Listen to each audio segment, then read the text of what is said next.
वक्त जो दुनिया के बड़े बड़े रऊसा, बड़े बड़े दौलतमंद, बड़े बड़े रिचेस्ट पर्सन होंगे, वो सारे के सामने सच्चाई खुल जाएगी। सब यही तमन्ना करेंगे कि काश हमारे पास भी अपना घर दुनिया में नहीं होता, हम भी किराए के घर में रहते, हम भी मजदूर रहते, हमारे बदन को कैंचियों से दुनिया में काट दिया गया होता। आज जो आराम ये अहले भला को मिला है, उस आराम का मुस्तहिक हम बन गए होते। यही है कुरान शरीफ की 114 सूरतों में, यही है कुरान पाक के हर पारे में। चूंकि हमने कुरान पढ़ना ही छोड़ दिया, इसलिए हमारे नजदीक दुनिया बहुत बड़ी चीज हो गई। डॉक्टर बनना, इंजीनियर बनना, प्रोफेसर बनना, मास्टर बनना, बड़ा बिजनेस करना, मॉल बनाना, मार्केटिंग कॉम्प्लेक्स बनाना, खरबों में खेलना, फिक्स डिपॉजिट को 4-10 करोड़ करना ताकि हम मर जाएं तो मेरे मरने के बाद मेरा बच्चा उसी पैसे से खाए पिए, शराब पिए, मौज मस्ती करे, कुछ भी करे।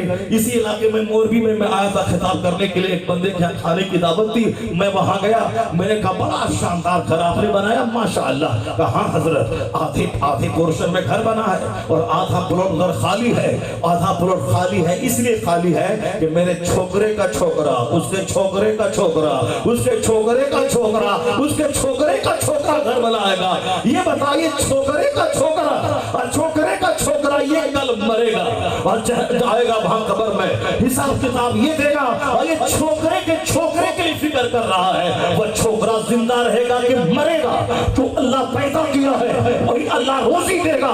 तो छोकरे के चक्कर में तू जो तबाह हो बर्बाद हो रहा है, तेरा चेहरा काला हो रहा है, तेरी नमाज छूट रही है, कि तू झूठ बोल रहा है, तू हराम कमा रहा है, तू नाजायज तरीके से माल कमा रहा है, तू ज़कात भी निकाल रहा है। यही वह बदनसीब है जिसके बारे में मुस्तफा ने कहा था, मिन शर्रि नास मंज़िलतैन यौमल क़यामा अज़हबा आखिरतहु फिद दुनिया गैरिही। क़यामत के दिन सबसे बुरा शख्स वह होगा जो दूसरों की दुनिया बनाने के लिए अपनी आखिरत को तबाह बर्बाद कर दिया होगा। सबसे बेहतर आदमी वो है जो दूसरों की दुनिया भी बनाए तो अपना ईमान बचा के बनाए, अपनी आखिरत बचा के बनाए। वही सबसे बड़ा अक्लमंद है जो अपना दीन ईमान बचा के दूसरों की फिक्र करे। छोकरे का फिक्र हो रही है। यहाँ ये कल मरेगा, इनका जवान बेटा कल मरेगा, ये छोकरा रहेगा कि कयामत आएगी, दुनिया का विनाश हो जाएगा। बेशुमार लोग कोरोना काल में मर गए। हमारे पड़ोस में एक लड़का IAS की तैयारी दिल्ली में कर रहा था। वो ईद का रमजान का महीना था, ईद करने वो घर जा रहा था, उसको बुखार आया, उन्होंने पैरासिटामोल खाया, हवाई जहाज का सफर हो गया, लेकिन वहां जाते जाते सांस लेने में परेशानी होने लगी। गया वेंटिलेशन पे गया, 10 दिन रहा वेंटिलेशन पे, उसके बाद मर गया। 4-5 लोग उनके जनाजे की नमाज में थे।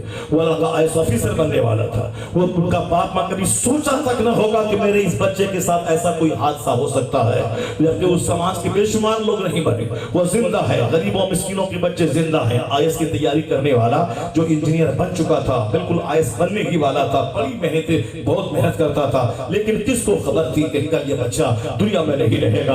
तो फिर ये बच्चों की फिक्र क्यों कर रहा है? बच्चों के जमीन की फिक्र तो कर रहा है कि छोकरे का छोकरा घर बनाएगा, लेकिन ये बच्चा जन्नत भी जाएगा कि नहीं जाएगा, इसका ईमान बचेगा कि नहीं बचेगा। तो दुनिया की फिक्र करने वाला वो छोटी अकल वाला है। और जो बोले मेरा बेटा किराए के घर में रहे, पर ईमान रहे, अमल रहे, नमाज रहे, और जो ज़कात इसके पास रहे, हया रहे, शाइनेस रहे, प्योरिटी रहे, पाकिज़गी रहे, वो बाप अकलमंद है जो माल छोड़े ना छोड़े, बच्चों को ईमान और अच्छा अमल देके चला जाए।